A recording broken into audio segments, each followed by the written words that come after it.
interesting sometimes on some of these lakes, getting your boat in. They won't all have a ramp.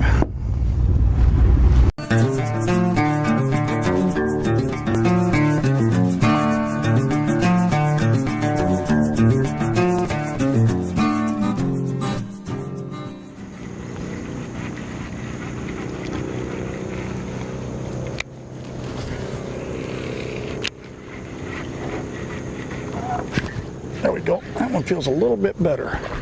Yeah, that's a little better fish.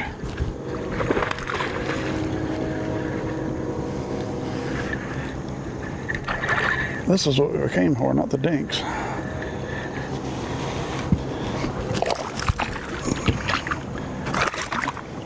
There we go. There we got him. Get him straightened out in there. Yeah, get a grip on you.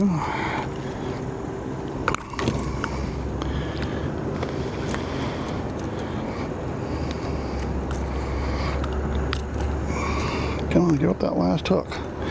Ah.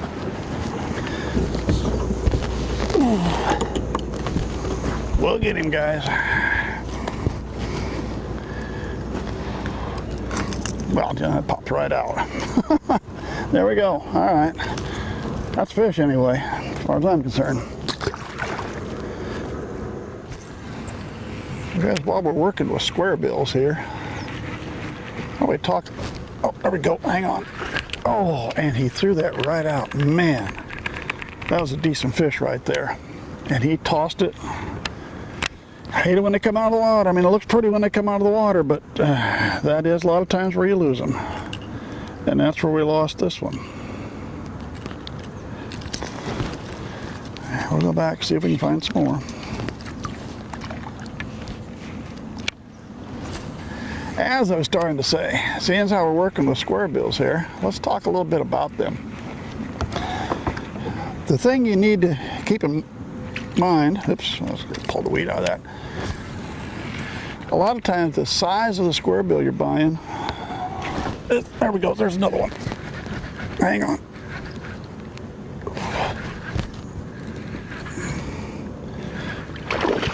Let's keep this one down a little bit, huh?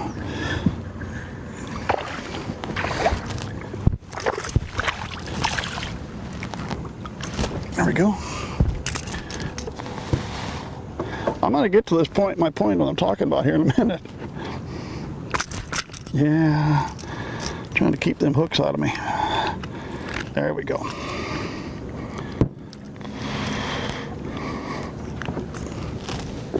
There we got him. As I was saying, size is what size of your squarebill is going to determine, most times it's going to determine, a lot of it's going to determine is how deep is it going to run, and that's what's important. There we go. All right, nice fish. This happens to be a 2 3/4 inch, and it's going to run about 5 to 7 foot deep. In the same brand, a 2 inch is going to run 2 to 4 foot deep, and a 2.5 inch is going to run about 3 to 5. Now that's for this. This is a Bass Pro XPS series. Some other lure manufacturer might be totally different. So you need to read the package. How deep is that lure going to go? Because if you're figuring, well, I'm going to throw this 2 inch, but if it's only going 2 feet deep and you need it 5 feet deep, you're not in the zone where the fish are going to be.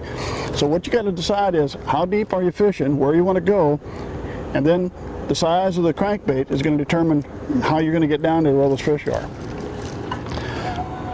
So if you're just starting out, or just starting out with crankbaits, that's one thing to keep in mind when you're looking out to starting to buy some lures, is make sure you check that package.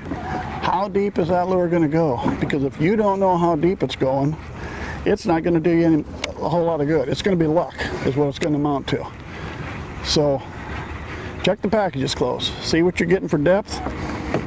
Worry about the depth, then worry about the color.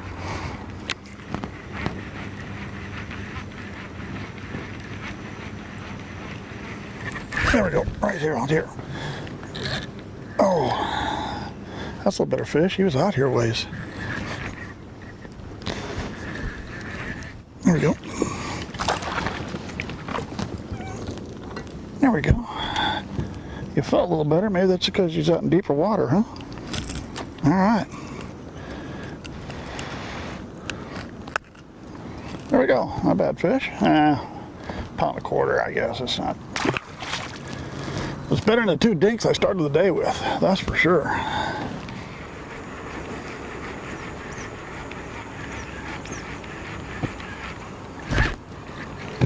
There we go. That one's running, so that's not a weed. Alright. About like the others. A little bit about the same in that pound and a half range. Nothing really big yet today. Now you didn't have anything. Yeah, I know.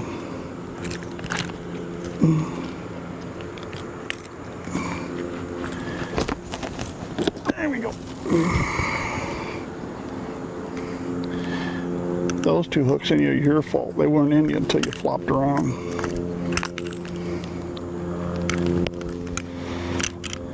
Yeah, if you wouldn't have flopped around, you wouldn't have got that hook in you. So don't blame me. There we go. All right. One of those, somewhere between pound and a half, huh?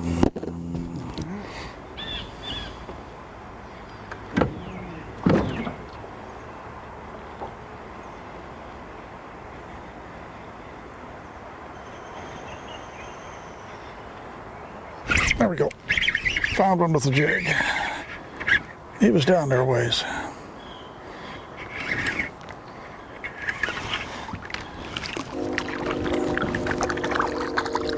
Alright.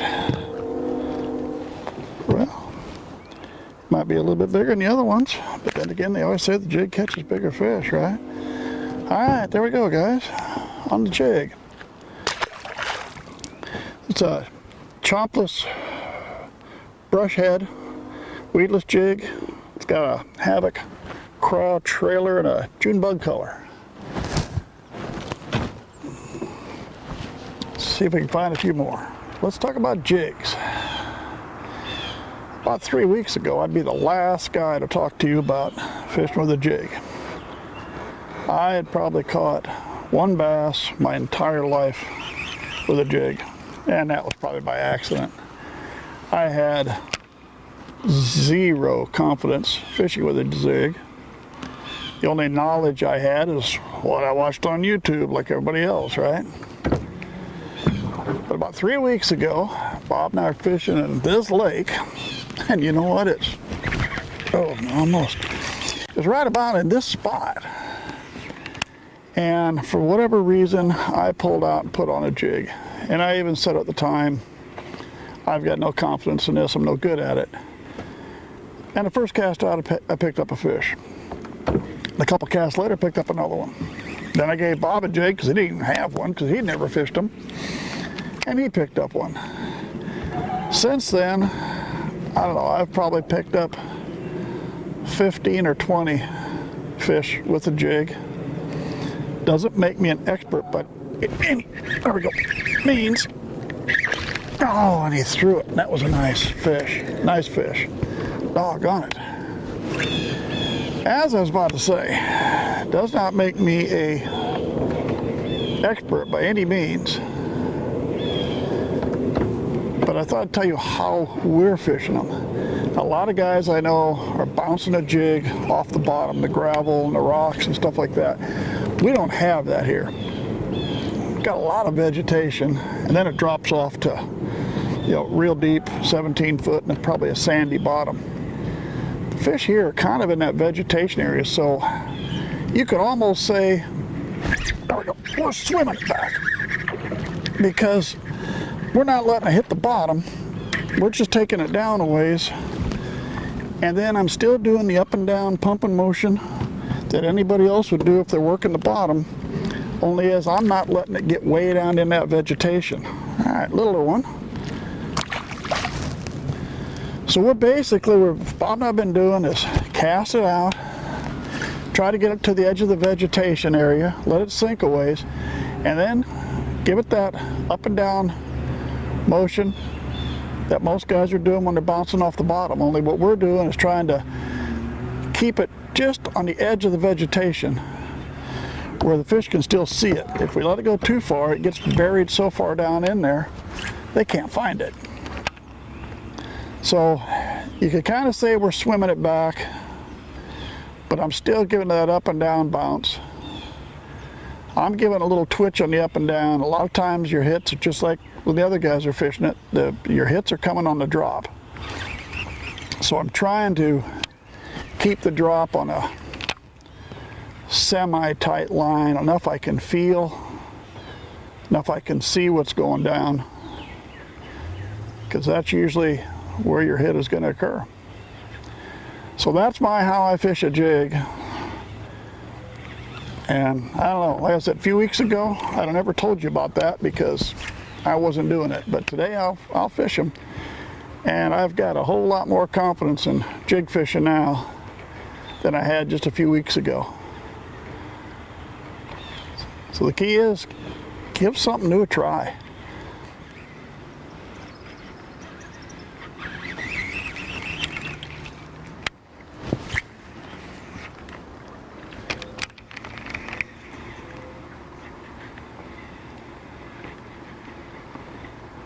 There we go. That's either in the weeds or a lot better fish. I think he got himself in the weeds, but we'll get him out of there. Yeah, you went and got in some weeds, didn't you? That's okay, we'll get you out. Fish and weeds and all. That's fine by me. There he is. He's out. There we go.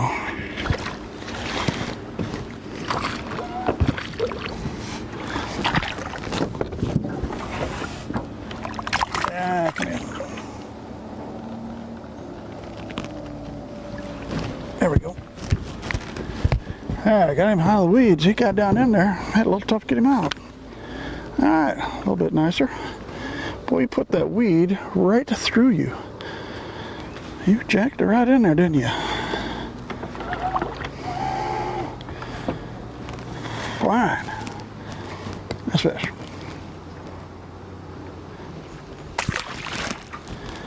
There we go. Still working with the jig. Kind of got that one back in there a ways. Get my crawdad on here a little straight. It kind of messed my fish up. My lure up. The nice thing is, as I said, we're kind of almost swimming this thing back. When it's out here deeper, I'm letting it go a lot farther, but I'm able to pitch it up in and just kind of keep that up and down motion, but swimming it back and not going as deep, and that's when this one hit. So kind of allows you to go out real deep when I get in the edge, but if I get little pockets, I can pitch it up in there, bring it back the same way, just don't let it go quite as deep. Hey guys, okay, we need to call it quits. Last time Bob and I were out, on the way home, the trailer tire disintegrated on me, so I figured, it's time for new tires, and the guy said he'd have them for me today. So I thought, okay, I'm going to fish in the morning, and we'll go put tires on after lunch, so that's what we need to go do. Anyway, caught some fish, crankbait worked, jig worked. I started out with a pair of dinks, but after that they got a little bit better size anyway, average. So thanks for staying with me. Subscribe to the channel if you would. Hope to see you again real soon.